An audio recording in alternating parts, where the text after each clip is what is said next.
Some new names are starting to emerge on who will be the next head football coach for the West Virginia Mountaineers. And a couple of those names even have ties to the university. In this episode, which is brought to you by BetUS Online Sportsbook and Katz, Cantor, Stone Street, and Buckner Attorneys at Law, we're going to talk about some of those names, and we'll do that right after this. Since 1931, the attorneys at Katz, Cantor, Stone Street, and Buckner have been the voice for victims who have suffered serious injury or death. They have a fierce passion for truth and justice and a sincere compassion for those who have been wronged by others.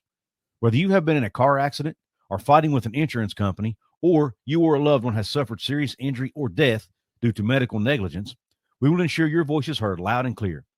Katz, Cantor, Stone Street, and Buckner will ensure there is justice for all West Virginians because we are your lawyer, your voice. Visit us at yourlawyeryourvoice.com. What is up? Welcome into another edition of Couz's Corner. Come on in, make yourself comfortable, belly yourself up to the bar, and let me pour you out another shot of top-shelf college football news and analysis. For those of you who are new around here, my name is Couz. I'm your host, and I cover the West Virginia Mountaineers, the Big 12, and a lot on conference realignment, especially in the offseason. If you like any of that and you like this video, please hit the thumbs up button. Please subscribe to the channel, and please share this with your family and friends. Now, let's dig into the episode. Let's dig into the content here. I did a show yesterday, Monday, December 2nd, talking about some names that are candidates for the West Virginia job. Most people already knew about it, and I may have had one or two that people didn't. Well, now, and people are writing articles all over the place about this. West Virginia media, non-West Virginia media, national media people are covering it as well. So you're seeing all kinds of lists, and different names are popping up on some of these lists. And I find a few of them intriguing. Now, I'm obviously not going to cover every single name that's out there. There's not enough time to do that.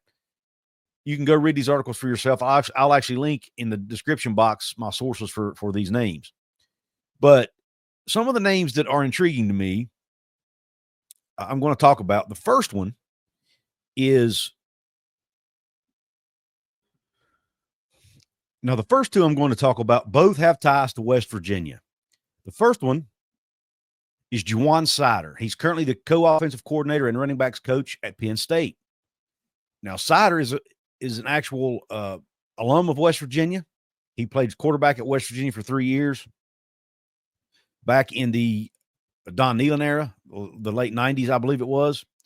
And he's actually spent time on the West Virginia coaching staff as well. He served 4 years as running backs coach under Dana Holgorsen, coached guys like Wendell Smallwood, who ended up going to the NFL. Let's see. The first two names on the list both have ties to West Virginia University. The first one, Seider. Seider is currently the co-offensive coordinator and running backs coach at Penn State under James Franklin. Seider is an awesome recruiter. Now, most West Virginia fans probably remember him as running backs coach at West Virginia under Dana Holgorsen for a few years. He was a great recruiter here, has a great pipeline to Florida, has coached some of the best, or at least a couple of the best running backs to ever play at West Virginia. But when you look at Seider's recent success, he's been listed as a top 10 recruiter by both 24/7 and On3 respectively, once in 2019 and once in 2022. He coached since he's been at West Virginia, since he's been at Penn State, he coached Katron Allen and Nick Singleton, both of whom eclipsed 800 yards as true freshmen a year ago. The only true freshman duo outside of Pat White and Steve Slayton, which West Virginia fans remember, but they're the one of only two duos to eclipse 800 yards as true freshmen. So pretty remarkable there.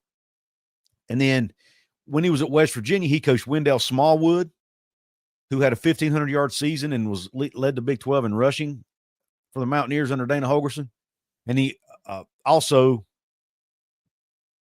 coached Charles Sims, who was a very good running back that transferred to West Virginia out of Houston.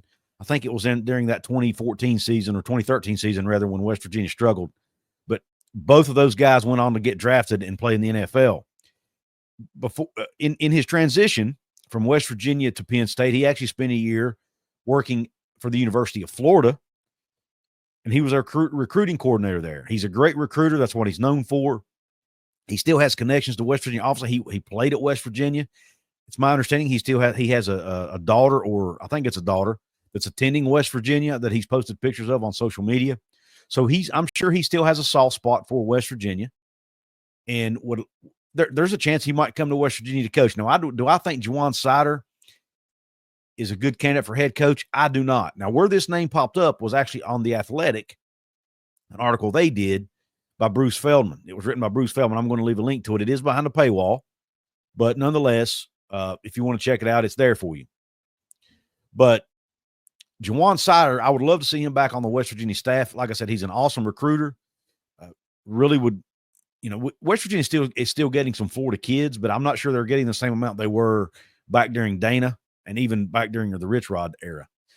It seems like that Florida pipeline has kind of dried up a little bit. I'd love to see that rejuvenated and get even more kids out of Florida to come to West Virginia.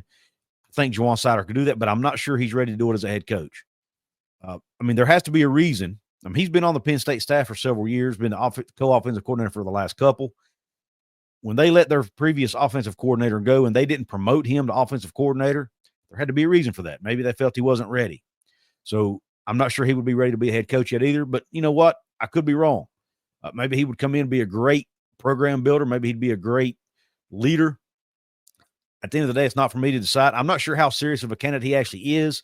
Not sure where Bruce Feldman, but according to Bruce Feldman, there are donors at West Virginia and even former players pushing for Juwan Seider to get this position. There's another former Mountaineer that's also being pushed primarily by members of the West Virginia media. The article I found it at was by Mr. Bob Herzl, but it's Anthony Becht, who's currently the head coach of the St. Louis Battlehawks in the UFL. Now, most West Virginia fans remember Becht. He was a tight end at West Virginia from 1995 to 1999 under Don Nehlen. He was a first-round draft pick into the NFL in 2000 by the New York Jets. Very little head coaching experience outside of what he's done in the XFL and now UFL. He's been the coach of the Battlehawks for 2 years.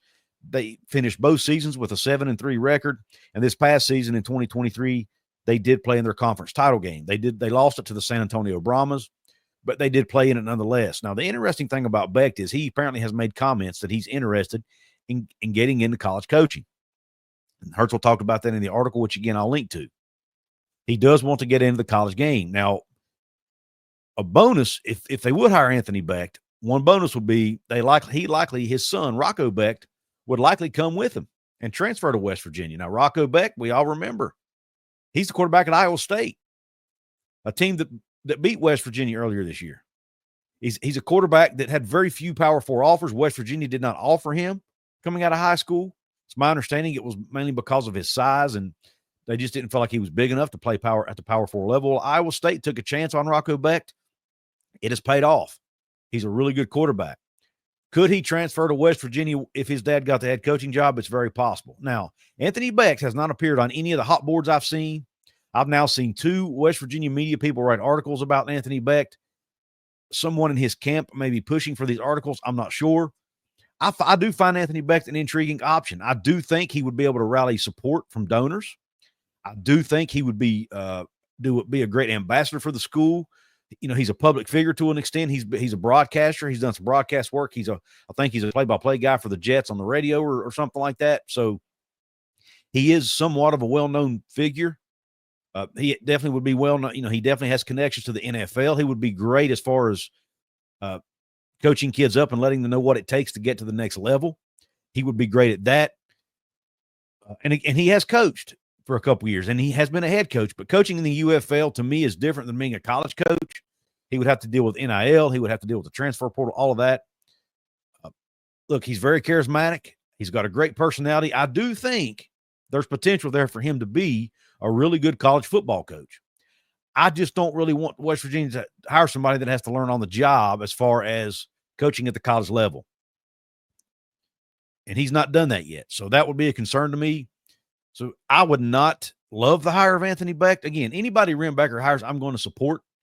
But I don't think Anthony Becht is a realistic candidate because I just have not seen his name on any hot boards outside of the couple articles I've seen written by members of the media that cover the Mountaineers. Now we're going to jump into some guys who do not have connections at West Virginia.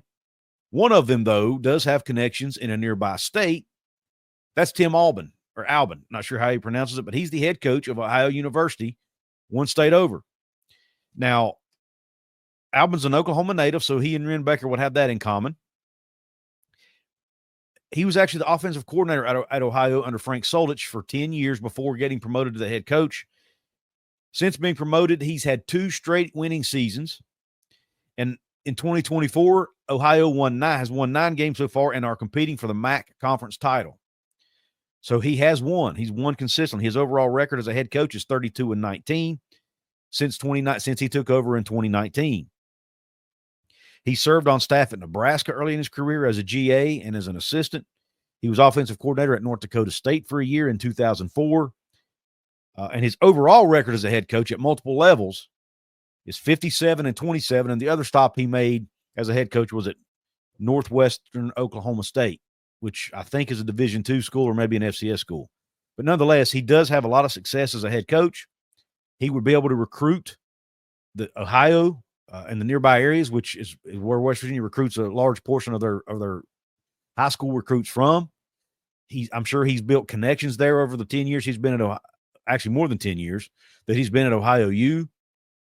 I find this an intriguing name. I've seen him pop up on a couple different lists now. Not my favorite candidate for the job, but again, if Renbaker thinks somebody's good enough for the job, I would accept it.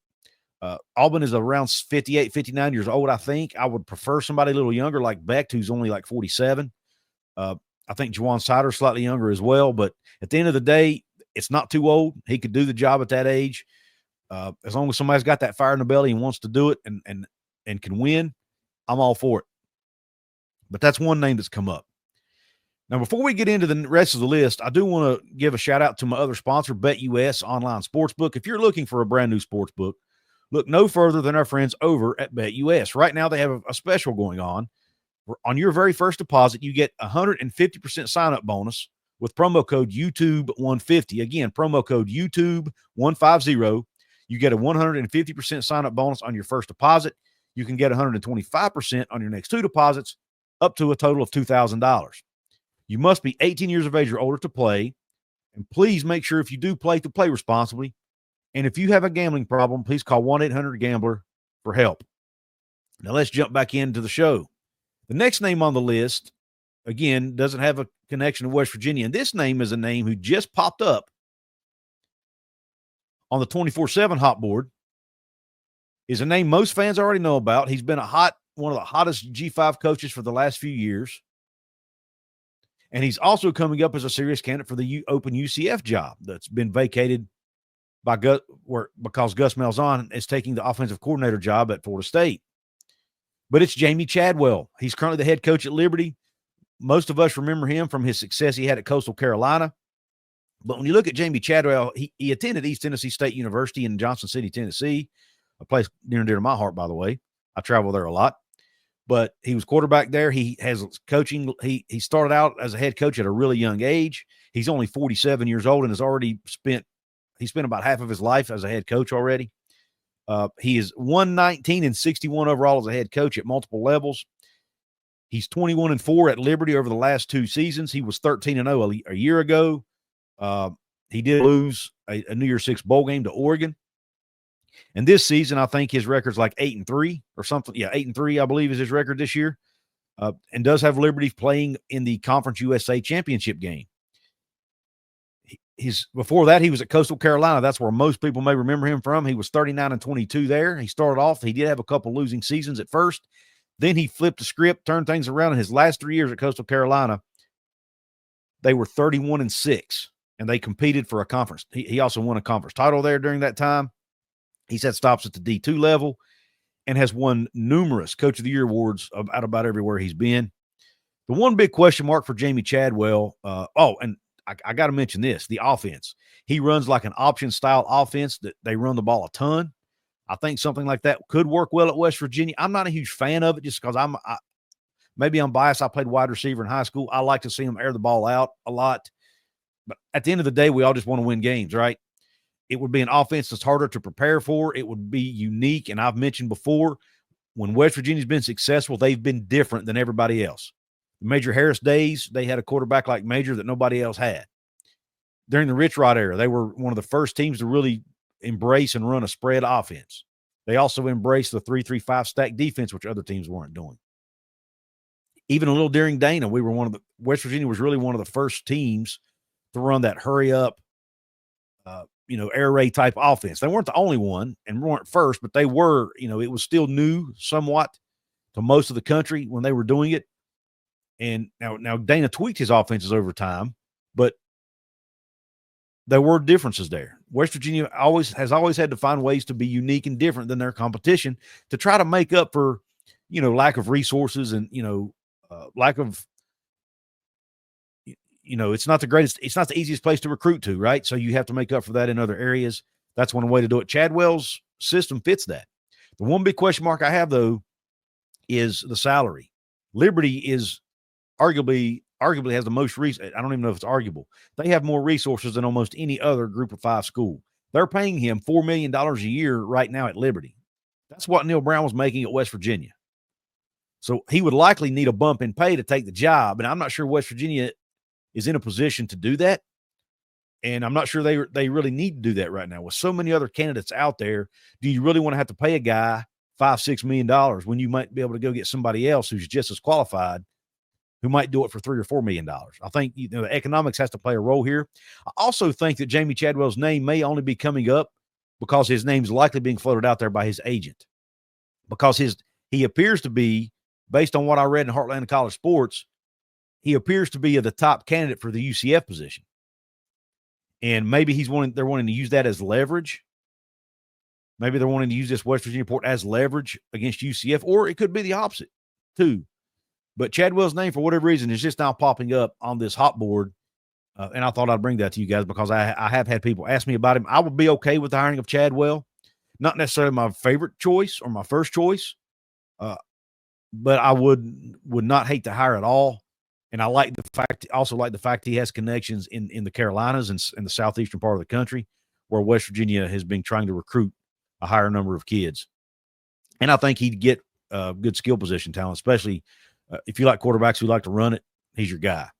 Next on the list, a hot coordinator right now with a popular name, and that's Garrett Riley, the current offensive coordinator at Clemson. When you look at Garrett Riley, he's been at Clemson 2 years. He went to Clemson from TCU, which I'll touch on in a minute. But this season, he has Clemson ranked between 8th and 28th in most major offensive categories. So they're top 30 in the country in most major offensive categories at Clemson this year. Before Clemson, he obviously was at TCU. He helped lead them to a national title under head coach Sonny Dykes. Obviously, we know they got beat 65-3 in the national title game to Georgia. But that being said, he was the offensive coordinator of that team. We saw what he did with that TCU offense that year and how good they were and how they were able to put up points at a high rate. I have two question marks. Well, he is 35. I do like the fact he's only 35 years old, and I think he could relate to today's players. The two big question marks I have, one, he's an air raid guy. I would kind of like to get away from the air raid. Neal Brown was an air raid guy.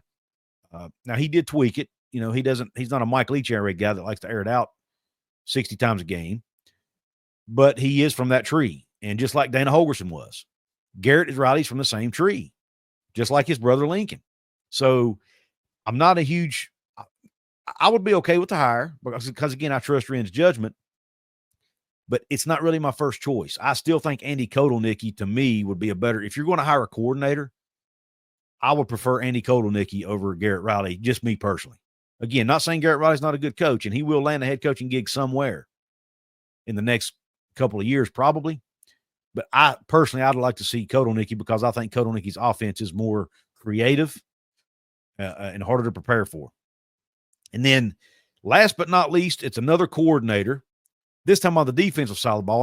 And by the way, Garrett, before I move on, Garrett Riley's name also brand new to the 24/7 hot board.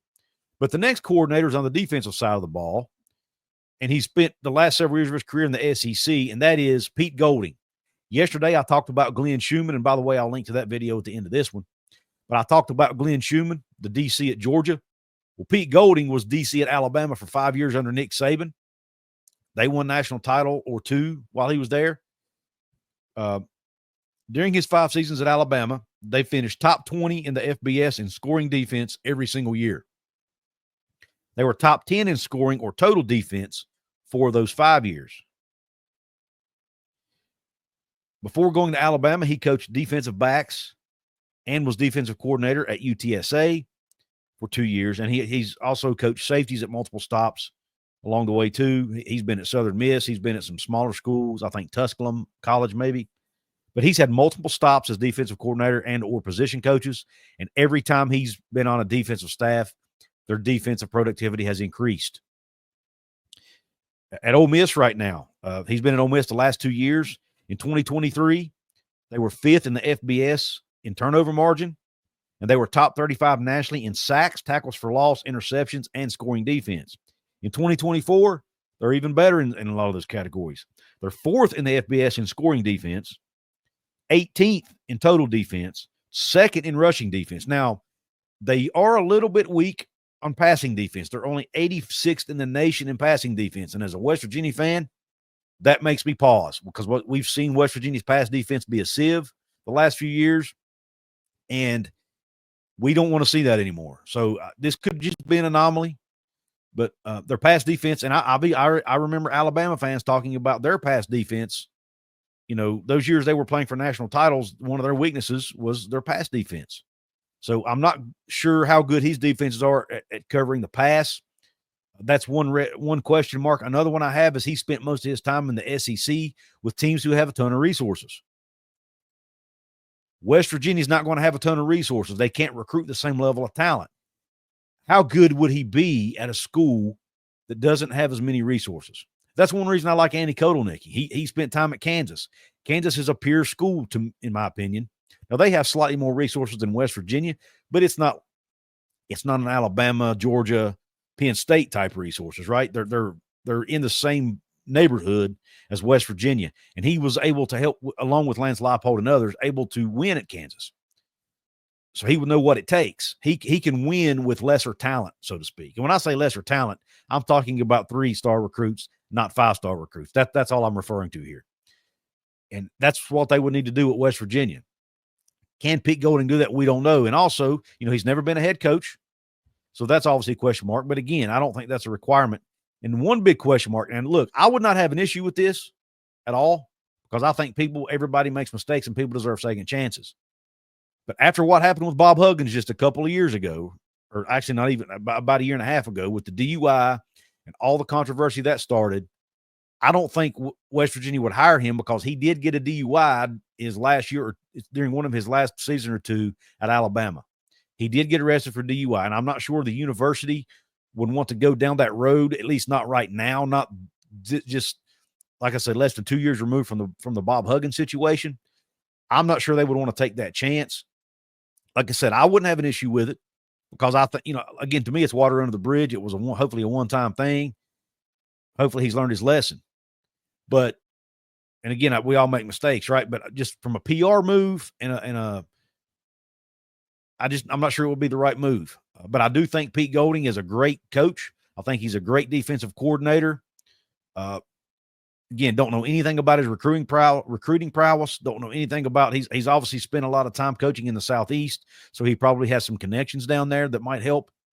But again, he would not be my first choice. But it's possible. I don't know what the relationship is between he and Saban, but it's possible Nick Saban could be pushing for someone like a Pete Golding.